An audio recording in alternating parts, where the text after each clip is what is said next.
All right. Nope, I don't have anything from Mickey and Bradley since yesterday. All right, cool. You're in charge, Rachel. Okay. Okay. And how's everyone feeling? Feeling good? Yeah, I just Good. gotta make sure my voice is working. All right, Okay. that's good. Okay, so let's go in 3, 2, 1. Welcome, welcome, and welcome. I am James Hamilton, and this is Versed, your home for poetry on the radio.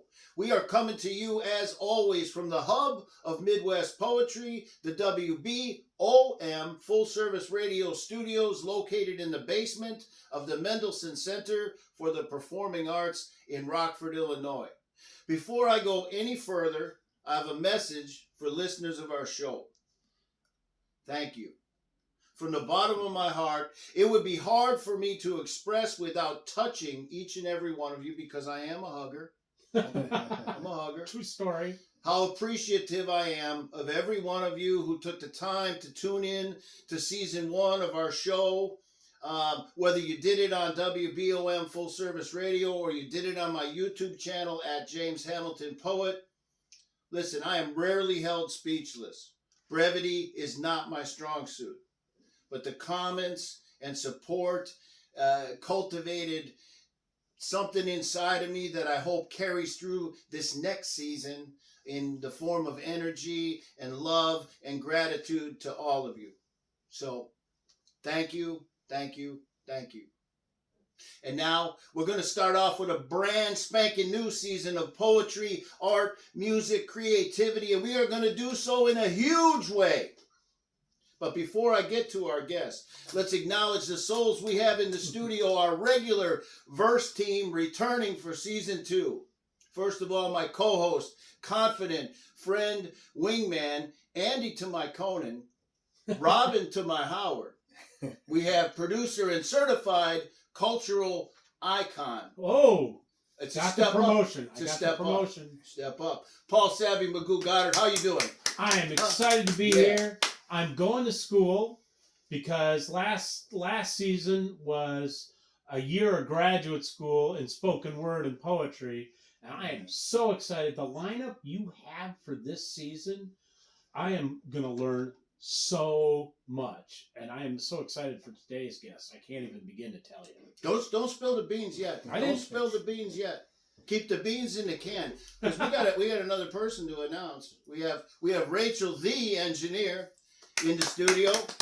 2 E's as always. I figure we have listeners, they can't see that I put up 2 fingers when I do that, but she does have 2 E's. So you weren't flipping her off. You were actually showing the E's. Totally different fingers, I think. Okay. Right? Yeah, I'm hoping anyway.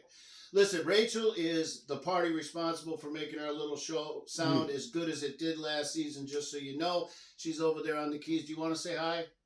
I'm muted. She's muted. So if you heard that, great. Otherwise, we're still good. We're still good. All right, let's get to the guest for this, the maiden voyage of verse here in season 2. I told you on social media this morning and all week, and I think I said it when we started, but I'm not sure. Today is going to be hot. In fact, regular listeners know that we usually have 2 guests on the show, but this season we're going to start out a little differently. Our first guest of the season is so huge, so huge, we wanted to have the spotlight shine solely on him. I don't think it would be an understatement if I were to say that our guest is at least partially responsible for the art of spoken word poetry being what it is today. Definitely in northern Illinois, in the Chicago area, which is Midwest, the entire Midwest. We could talk about it being the birthplace of spoken word, definitely. Absolutely. For sure. Definitely. So, without further fanfare, please join me, verse listeners, in welcoming from Chicago, Illinois, the one and only Mr. Blaq Ice. Peace and blessings, man. I am so just happy and honored to be here amongst you legendary brothers at this interview, man. I've been waiting for this. This has been a long time coming. It has, and thank you for taking the time to come on the show and join the Versed family. Whether, well, you wouldn't know it because you're on. Once you're here, you can feel free to stop at any time. You know, we'll let you know Correct. we're recording. You want to pop in, you just rap on the door. sometime and come in, enjoying whatever's going on, because that's how we are. We're a family here at Verse, and you'll get a flavor for that as we go through the show here, because we're going to reference some of the poets that we had on last season, and we're going to talk about some of the things that that we started, continue those conversations here in season 2. Bringing poetry to the radio. Bringing poetry to the radio. Yeah. So I usually don't do bios because generally the you artists know yourselves better than anybody knows you. So please tell Verse listeners what they need to know about Blaq Ice. Well, first of all, I'm a husband, I'm a father, and I'm a servant of the people. God has blessed me with certain gifts and talents, and with those gifts and talents come responsibility. So the art, I fell in love with it at a very early age when it comes to what we call rap, which is rhythm and poetry. I fell in love with that around the age of 14, but even before that, I was writing poetry. My mom, who is a Jehovah's Witness, she used to bring these books home, my book of Bible stories, and You Can Live Forever in Paradise on Earth, and I would look at these books and all these beautiful illustrations in the book, and I would begin to write poetry about the illustrations in the book. But like I said, around 1985, I fell in love with hip hop. There was a movie that came out called Crush Groove. Oh. And, and I was like, man, you mean to tell me that I can take the poetry and the words that I'm writing and add music to it and begin to rhyme with it and make it a song? This is just beautiful. And that's when I started my hip hop career or rapping career in 1985. And as I began to attend Simeon High School, and shout out to Derrick Rose, my Simeon alumni. He's younger than me, but they retired his jersey yesterday.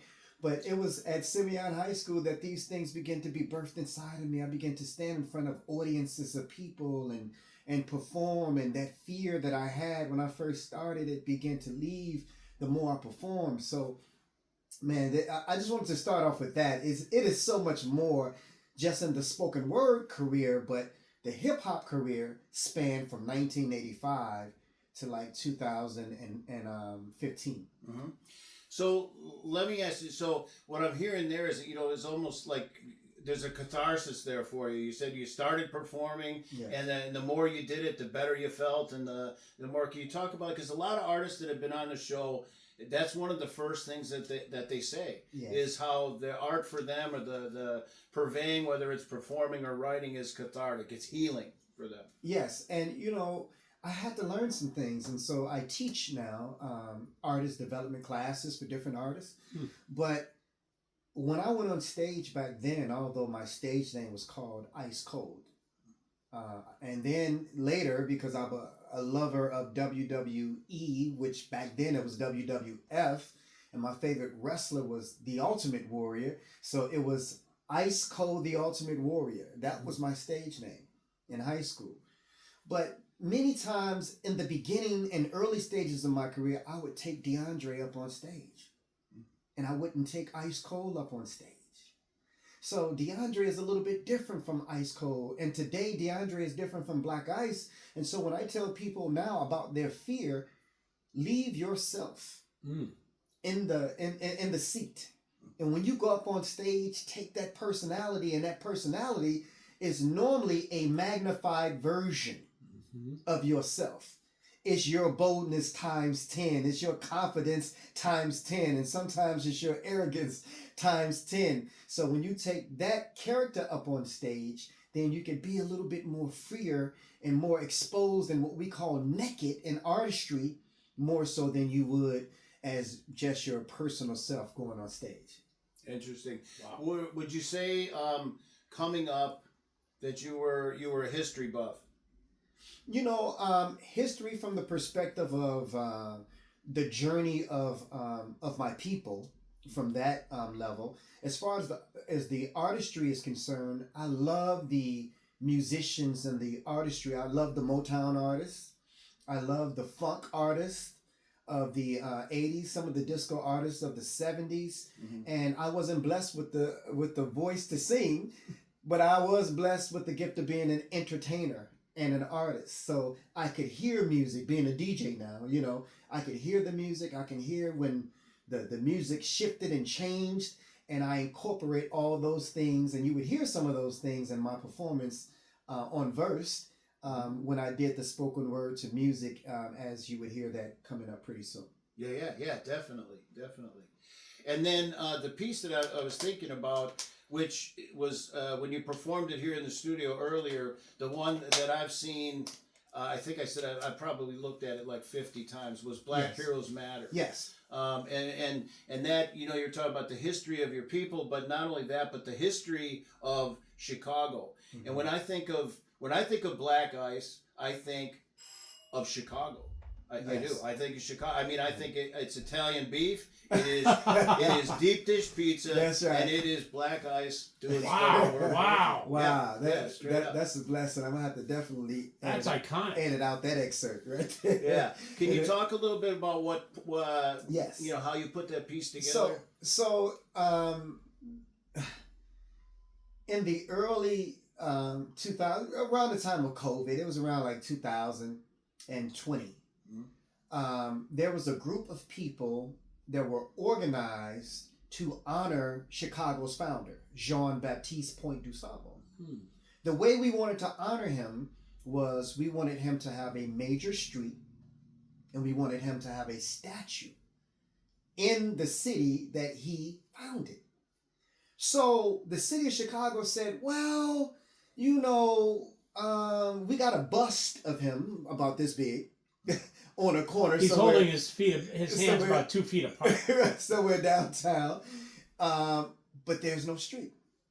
Ironically, there were streets named after presidents who owned slaves, presidents who, did some other things. And I was like, well, if we can have presidents who owned slaves and raped women and different things of that sort, then why can't we have a street named after Chicago's founder? So we approached the city council. We had 2 sponsors, Alderman David Moore and Alderman Sophia King.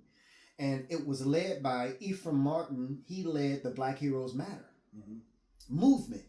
And so we fought against Mayor, what's her name?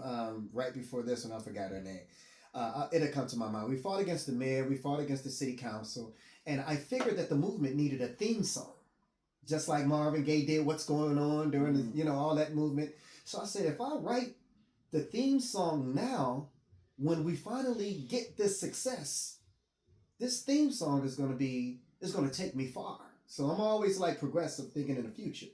So I wrote the history of Jean-Baptiste Point du Sable from the time that his grandparents arrived in St. Domingo, which is called Haiti today, all the way up to Chicago in 2000, at that time, 2021. And needless to say that I was a part of that history, the only poet, the only artist that was a part of that history that was able to rename the most famous street in Chicago, Lakeshore Drive, to Jean-Baptiste Point du Sable Lakeshore Drive. Beautiful. So it's not just a poem, it's not just Chicago history or Black history, but it is history in the making. Well, Black history is American history. There you go. People forget that. There you go. Full stop. There you go. Right. Full stop. And, to be a part of that history, to have my name in the books that, here's a poet who marched on the streets, who went to city council, who stood up to the politicians and a part of a major group to get the success and get things done. This is something that I can pass down to generations to come. So, when I think of Chicago, I think, quintessentially Chicago, in line with the great food that comes from there, the great sports. You didn't mention Chicago hot dogs. Well, you're right, I didn't. I went with pizza. Yeah. Okay. You ever seen what falls into an industrial sausage factory machine? Okay, never mind. We're talking Upton Sinclair in the jungle. Yeah, you know it. So part of it is that, is not the first time, or not the only time, I should say, that you have, went to the city of Chicago and got something done. We've got Spoken Word Day, right? Yes. So before Spoken Word Month, right, which is honored in the month of September. Before that, I petitioned Alderman David Moore, and I said, Chicago doesn't have a poet laureate. Atlanta has one, and other cities, great cities, have one. We need a Chicago poet laureate. And he was like, oh, okay, well, what exactly is that, and what does it mean? And I began to explain to him that it's a representative in the literary form for the city in which that poet laureate is representing. Correct. So after 2 years of lobbying for a poet laureate, which Chicago did not have one, I was able to, with the support of Alderman David Moore, who sponsored the legislation, get a Chicago poet laureate for the city of Chicago. So now let's jump to Spoken Word Month. I wasn't satisfied with just that. Wow. I wasn't satisfied with just renaming Lakeshore Drive. Now let's go ahead and get a month for spoken word. Now here it is that the Spoken Word Awards normally fall Labor Day weekend, which is normally in the month of September, the beginning of September. So I'm like, well, poetry has a month, the month of April. Why don't spoken word have a month?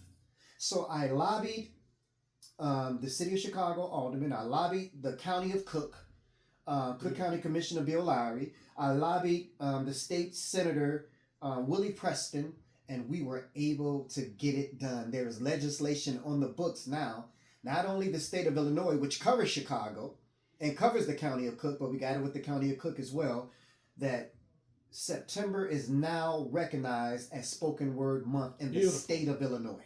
Beautiful. I mean, yeah. And then you've also done some work with the Youth Poet Laureate in Chicago, right? Yes. Yeah. Youth Poet Laureate and the, well, not the Youth Poet Laureate, but the first inaugural Poet Laureate, which is Avery Young. Right. Yeah, Avery Young. And I was happy that although my name was not credited in the record books as helping to establish the Chicago Poet Laureate, that he realized it and recognized it and reached out to me to be a part of some of the projects that he had worked on. That's Beautiful. wonderful. Yeah. You can't get any more humble than that, right? Yeah. And like I said, I'm not understating it when I think of Chicago, because there it is. It's woven into the fabric. It absolutely is. And I know that you didn't get to sit in on the Paul didn't get to sit in on the. You missed it, Paul. Yeah, you missed The recording? Well, when we did the recordings earlier and heard the piece "Black Heroes Matter," you will hear it. I will. It's you fantastic. did a piece at the National Spoken Word Awards. You were there. That's right. Yeah, so I remember that. Yeah. Yeah, beautiful. So we got 5 more bullets in the chamber after the DuSable that you got to check out. Oh yeah, definitely. So, were you gonna say something? Yeah, I was just gonna say. I mean, you're talking about spoken word, and the first poetry slam was at the Green Mill in Chicago. There you go. So go. the history of poetry out loud goes way back, and it's all about Chicago. It all started there. Yes. So interesting, when you're just talking, you mentioned that Poetry Month, National Poetry Month is in April, National Spoken Word Month is in September. That is correct. We have had a debate on this show. 75% of the shows last season, we talked about the difference between page and stage. I love it. Yeah. Tell me your opinion on that. Well, again, as one who teaches artist development, it is often asked, well, what's the difference between spoken word and poetry? And before I go into that, I want to shout out Mark Kelly, who's the inventor of slam poetry, who actually hosts at the Green Mill, been hosting there forever, and is the founder of slam poetry. So shout out again to Mark Kelly. Yeah, we're taking a field trip in there from Rockford. Yes, definitely. yes. So when I'm teaching artists who do poetry, I always ask them, do you want to read poetry? Do you want to recite poetry? Or do you want to perform poetry? Those are 3 different things. Because there will be people who just stand there and recite. Mm-hmm. Maya Angelou did it very good. But she wasn't categorized as a spoken word artist, although she recited poetry. At a presidential inauguration, no less. Absolutely. And so when you get into spoken word is performance poetry. That's when you get sort of like if you go to a stage play or it's theatrical. So reading is one form, reciting is another form, but performing it is another form. And then I've taken it to the entertainment level. So now you get like the band behind you. You know, you get the band, you get the vocalist singing, you get the drummers going, and I even have dancers performing behind me. You know, because I've taken the poetry and put it over house music, Chicago house music, or put it over Chicago stepping music. So we can't lock our art genre inside of this box. They tried to do it to hip hop. They tried to put it inside of a box. But hip hop is in Tokyo, it's in Japan, it's in the Netherlands, it's in everywhere. And so art is free, man. It's colorless, it's unreligious, it's unpolitical, it's just free. Oh, preach it. Couldn't have said it any better. Absolutely. One question. Poetry and spoken word, separate art forms or different versions of the same art form? Poetry is the mother. So poetry is the tree. Oh. Spoken word is a branch. Okay. Hip hop or rap is a branch. Ooh. But the root and the tree is poetry. Oh, beautiful. Interesting. How poetically put.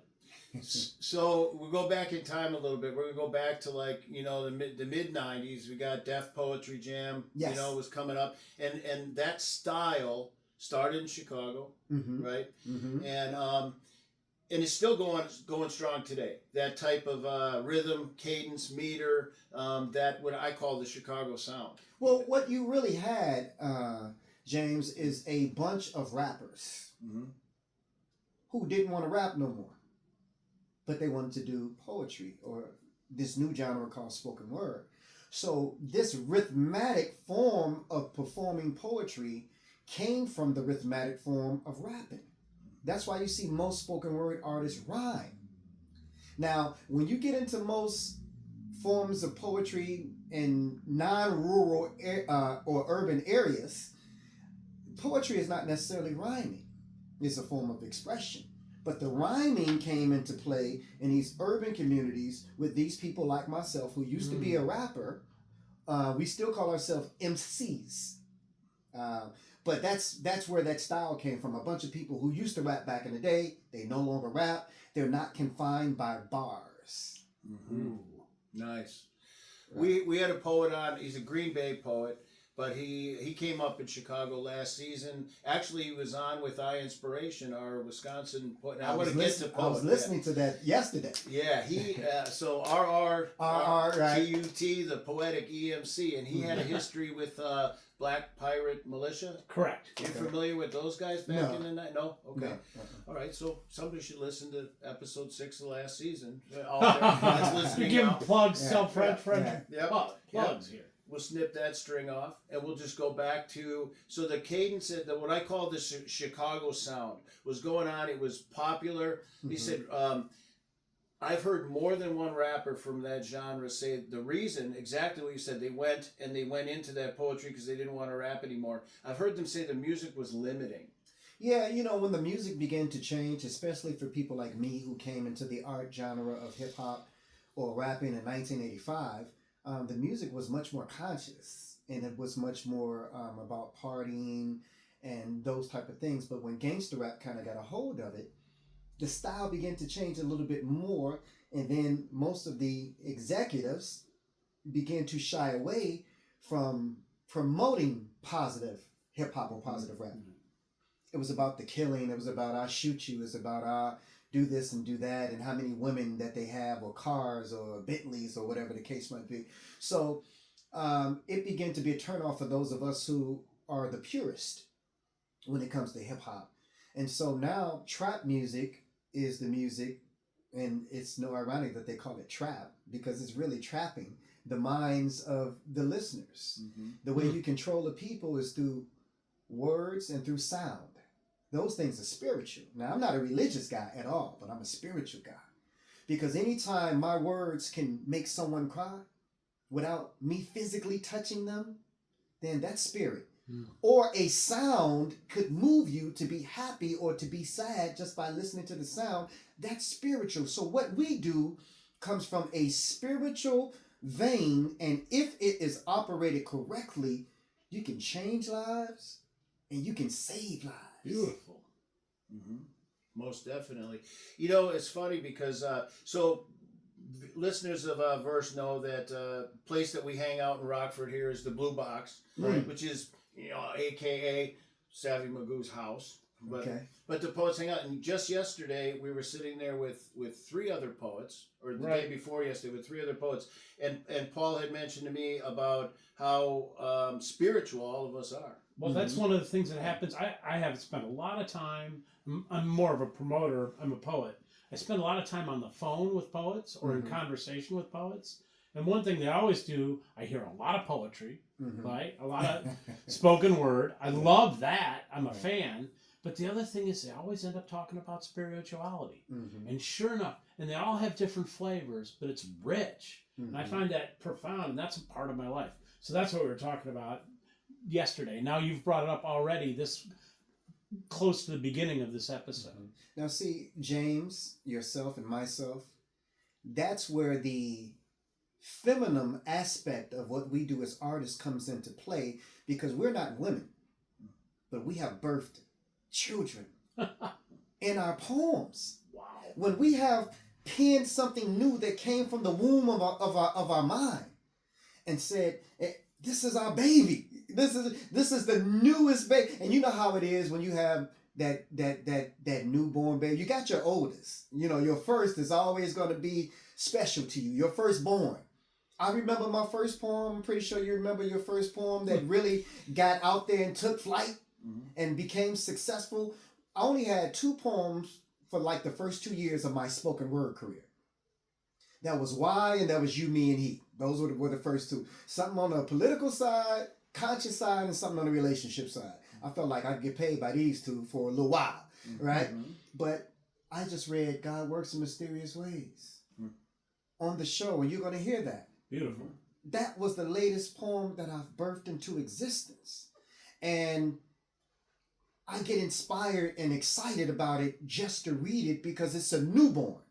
So I just wanted to mention that as well. Yeah, definitely. So, we talked a little bit about you performing as a rap artist, and then segue right up to the newest piece that you just did. What has because we like to talk about creative process on the show. We like to go inside the artist, inside what happens in our heads, hearts, and minds. What was your creative process like in the beginning, and how has it changed to when you wrote that most recent piece, or has it? Well, again, my creative process began in 1985.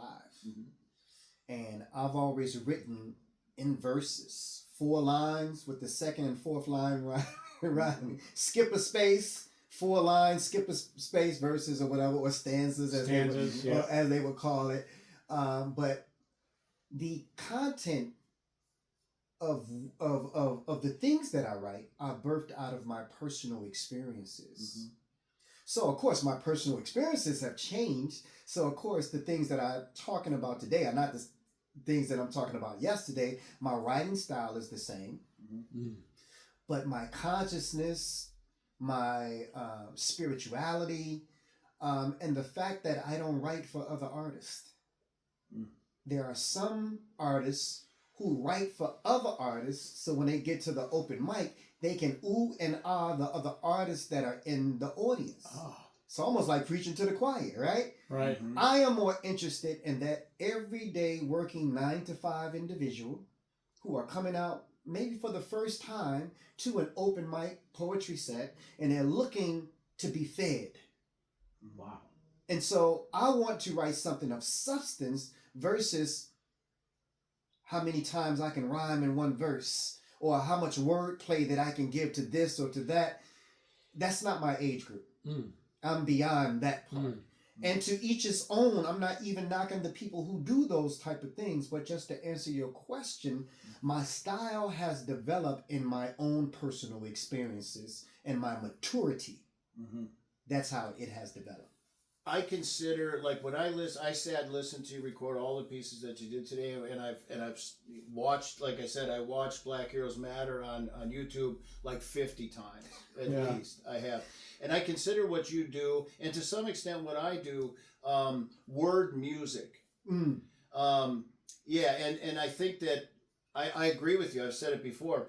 I said it's easy for me to do that because when I write for me. Yes. And in order to do that, I know how I want. I call them installing performance aspects and things like that. I'll write something first because let's face it, we're writers at heart. Mm-hmm. Content is what matters. Mm-hmm. And then to put a little bit of polish on it is easier. I believe is easier to do when I'm writing for me. Yes. You Okay. know, people that write for other people, great. That's just not who I am. Mm-hmm. You know? And I was going to comment on Yeah. that, and this is a term that you may not have heard before, but I am also a bisexual writer. Oh, okay. So I write both from female perspective when I'm writing for female artists. Okay. And of course, I write from male perspective when I'm talking about my own experience. So you may have seen me do a poem called Wonder Woman before. And that was actually written for a woman. My mentor, Strawberry Taylor, who passed away, I first wrote it for Lovely Lyricists, and then she wasn't active at the time, and I gave it to her. And then Strawberry passed away, God bless her soul. And then I told my wife, I said, here, take this. This is all you need. This will last you about for 5 years, this Wonder Woman poem. And she wasn't taking it as serious as I thought she would or should take it. So I changed the lyrics from I am Wonder Woman to you are Wonder Woman. Not the fictional character we see on the cartoons, although some of you have been called in Amazon. You could be a mom of 4 boys, the calm in the midst of the storm and the noise, but you are Wonder Woman. But at first it was saying, I am Wonder Woman. You know what I'm saying? Yeah. So I write from both perspectives as well. I just try to put myself in the shoes of a woman and write from my mom's perspective, my sister's perspective, and the things that I've seen from them. I like how you put how you said bisexual writer. So another piece that he did is called Elevator. I've got another story about that. But, well, interestingly enough, so the Poet Radio, Brother O has a show. I was a feature on there like a week and a half ago or recently. And Shane Train, who is a Versed alumni. Hardest working poet in rock. Yeah, he's something else. And so he's part of the Verse family. He was on in season 1. He came on, did a piece called Elevator, and which I prompted. He asked me, James, what do you want to hear? I said, do Elevator. Because I had just seen him a couple nights before in Milwaukee. So anyway, and then Ice came on and did his piece called Elevator. Beautiful. Which was really cool. And at that point, I didn't know that he had it. It just happened. It just happened. It happened organically, and it was a beautiful thing. But I thought about this when you read it that night on the radio, and then when you did it in the studio today. So the people are in the elevator, and there's one line in there where you say, and that they meet their boyfriend. Mm-hmm. Yeah. And I had my paradigm of that piece when you were reading it, that it was me in the elevator, a man in the elevator. Mm-hmm. And instead I meant to ask you about it and say, how is it? But then when you said you write bisexually, I get it. It doesn't matter if you're a man or a woman listening to that poem, you're going to relate. Absolutely. Yeah. And that poem was actually birthed out of a conversation that I had with one of our poet members, Black Beauty. And she was talking about how she had to go into the system as a child, like orphan as a child. Oh, yeah. She watched her mother die in front of her when she was younger and everything like that. So when I wrote the poem, I'm writing it as if I was Black Beauty. And as if, so from this. So I'm glad that you caught that, because that's exactly where that poem, The Elevator, was birthed out of. That's so cool. That's cool. I can't tell you how many times, either on this show or just in conversation. Well, and the whole reason for putting the show together and just chopping it up the way that we do casually like that is to get those stories to come out, because all of us have them and we pay attention. So I appreciate it when you write like that, because I get that, the people come that want to be fed, the audience wants to be fed. But when we listen to you, when I listen to you, artists listen to you, we're gaining something totally different. And those little things matter to us. Mm-hmm. They really do. Yeah. But that audience issue is a big one. And I was thinking about, I told you, I'm going to school here and I'm learning from you. One of the things I was listening to is we've had an issue in Rockford of when I first started in spoken word, I realized that poetry has found its audience and it's other poets. Yes. But that's very limiting. Yes. And so we've had a hard time breaking out of our audience simply being other poets and getting a more general audience. But I know, having been to the National Spoken Word Awards, which you you host that you've broken out. Yes. But hearing your perspective on for whom you write, now I get it. Yes. Because you're not just writing for other poets, for other artists. You're writing for that general audience, and I don't think we're there yet in Rockford. And you know, that day that you saw me perform that piece at the National Spoken Word Awards, I have gotten maybe about 4 events just to do that one poem from that. You know what I'm saying? So the thing that I have been blessed to master is to not be an artist when I'm not creating. When I'm writing, I'm an artist. When I'm performing on stage, I'm an artist. But when I'm not performing on stage and when I'm not creating, I could be the DJ. I could be the cameraman. I'm pretty sure y'all saw me running back and forth. Right.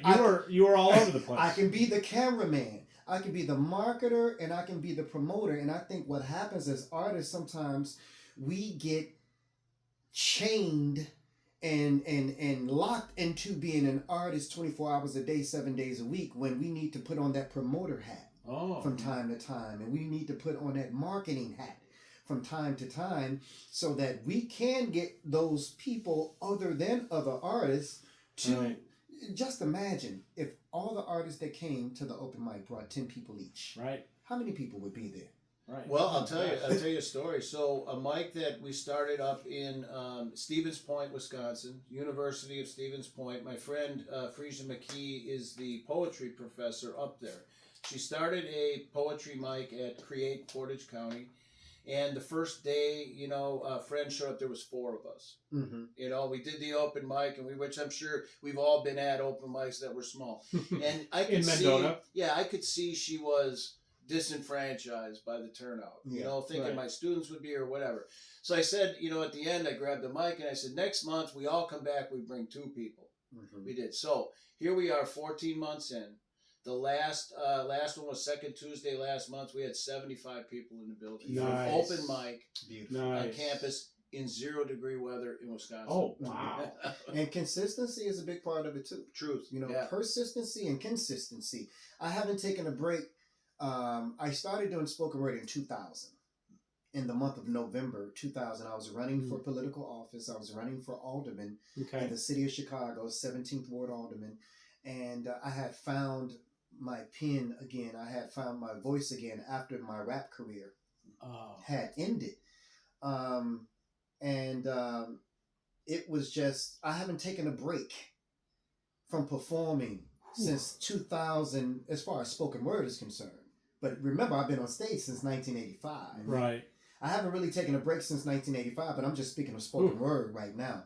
So for the past 25 years and 3 months, I've always performed, I've always written, I've always toured, and that it is that persistency and consistency that has blessed me to be on the level where I am today and on the level where I'm at today. And it's not to say that I'm the best at what I do, because I'm not. I'm not the best writer. I'm not the best performer. I'm not the best entertainer. But I'm the best at all those things in one person. See, if you separate what I do, there'll be a person who writes better than me, performs better than me, that entertains better than me. But you won't find one person that does all of those things better than me. And you sustain it. There you go. Now, I'm not saying that there won't be people just as good. Well, here's the thing. So I do a lot of workshops and things like that. And what I preach to writers coming up, performers, spoken word people coming up, is authenticity. Yeah. And I would offer this. I would say that writing, entertaining, hustling, all the things that you do Black Ice better than anyone else could do Black Ice. There you go. Well, right. Well, and that's why I word it that way. You won't find anyone else who does that. Right. Better than, just as good, but I'm only, I can only be Black Ice. At the City Winery, I sold out the City Winery 2 years in a row. Wow. And this is where the stars come, on the second half of their career. You know what I'm saying? Right. People that we idolized back in the day and admired back in the day, this is where they come. And I did an hour and 40-minute concert Whew. on stage as a poet. Wow. And, Right. and kept the attention of the audience, and I really wasn't done. I had like another piece or two that I had planned to perform, but because of the sake of time, I had to end the concert. But there were other people saying, "No, don't go. We want a little bit more." Being on stage for an hour and 45 minutes as a poet, And still in demand. it's unheard of. Unheard of. It's unheard of. Beautiful. Maybe 15 minutes. 15, right. That's the thing. Yeah. When we talk about features Right. of 15 or 20 minutes. Right. Yeah. I had a conversation yesterday with Shane Train, the poet, who's coming up to do a brewery tour with me 2026 summer. And we were talking about just that. You know, you've got the creative part where you're writing pieces, but yesterday we probably spent an hour talking about how do you set up your set to play to that crowd. Right. So where you were at with City, that's where we're trying, the rest of us, we're out there too, trying to get to that point. We're trying to, and to what you had said before, Paul, perform to other people other than poets. Right. Yes. The general audience. Yeah, Yes. not that we don't love poets, and I love Right. performing and talking to Right. poets. Obviously, we love talking to poets, Right. right? But to be able to hold that crowd, Yep. and that is something that you know. Well, it's you know, tough. you got to study the artists that accomplish those things. And a lot of times when you go see the greats, right? Number one, they never come out on stage talking, "Hello, everybody, my name is so and so." So when I'm teaching artists about stage performing, I always tell them, your anointing is your poetry. Don't go out on stage and the first thing that they hear from you after the host has given you big grand introduction like James gave me today, you know, and he said, "Man, this person is this person is that," and then you come out on stage, "How y'all doing tonight?" You've just deflated Right. all the energy and the spirit. So open up with something, you know. Right. You know, you never get a second chance to make a first impression. So what you do first and what you do last is probably going to stick in people's minds the most. But after your first piece, then you can do your talking. Right. "Hey, my name is so and so, so and so." But another thing that I do also in my concerts is I will always, for the most part, play music that people are familiar with. Number one, music behind the poetry.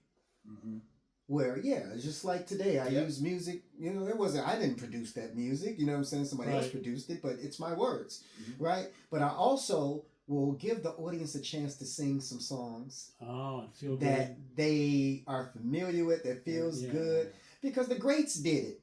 You know, Marvin Gaye did it, Luther Vandross did it, and other people have done it. You know, Michael Jackson, I seen a concert where Prince actually did a Michael Jackson song. Right. You know, in concert. So you can add those things and add those elements. It just doesn't have to be your poetry, your poetry, your poetry, your poetry, your poetry through your whole set. You can switch it up. Beautiful. You can do some things that are creative, get the audience involved, make sure they're paying attention, make sure they're awoke, then go back to your set. Beautiful. Comedy. Yeah. And sometimes that doesn't even involve speaking. Yeah.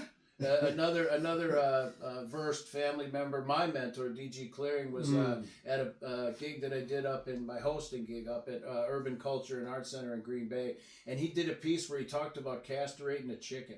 Right? Yeah, for whatever. But here's the thing: I get up after his piece, and the crowd give it one more time for and I'm doing my hosting, and then I got music playing, and the music stopped, and all I did was cross my legs and look at him like that, and the crowd went crazy. I was like, I was thinking about that chicken. I waited. Wow. It was perfect. Right. So sometimes it just.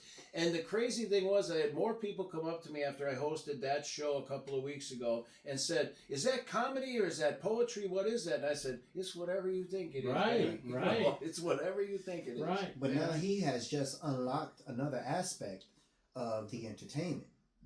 This is what I call having an entertainment IQ. Knowing what to do and when. That was an audible. Yeah. What they call in football, calling an audible. You get to the line of scrimmage, you got something that you had planned to do in your head, a play, but you saw something. Opportunity. Let me go this way with it. Let me go that way with it. So having that entertainment IQ allows you to read the audience and cause it to go in a different direction when you see that you can fit that thing in there. I'm learning so much so fast. So many lessons are passing by. It's the sweet science. It's the sweet Oh. science. So whenever I think of it, I can't because I'm an old boxing. That's boxing, yeah. Tommy Hearns. Tommy But Hearns. see, that's why I love this guy right here, because I've watched him over the past, I want to say 2 years. I've seen how he moved. I've seen how he marketed himself Correct. and promoted himself. And from one artist to another, you know, I have admiration for him and what he does. You know, we're totally different artists when it comes to our styles. Mhm. You know, we both have love for poetry. Right. But, you know, to see how he appreciates what I do Mhm. and to know how I appreciate what he does, you know what I'm saying? This trip, this 2-hour drive coming here today, you know, that's a bonus for me. Yeah, nice. I appreciate it. It is, and I want to get to. So I want to talk about Poet a little bit in a minute. I want to get into that and kind of how you mentor people. But I want to ask you this because, and I don't want to get crazy political about stuff on the air, but life in general. It doesn't have to be right now. Mhm. Politics is a big thing and it's a loud thing, but just life in general, personal issues, life in general. How do you stay rooted in your art when life gets loud around you? Well, I address things on a spiritual level. Oh, somebody knocking on the Yeah. door. We got Come in. Pizza Man. What do we got? Come on in. Oh, look at this No guy. way. Oh, look at this Wow. What's happening? Boy. What's going on, brother? We got. Did I interrupt a little something or what? Oh my We goodness. know how We it were in the is. middle. We better tell the listeners who's here. Yeah, we could do that. We got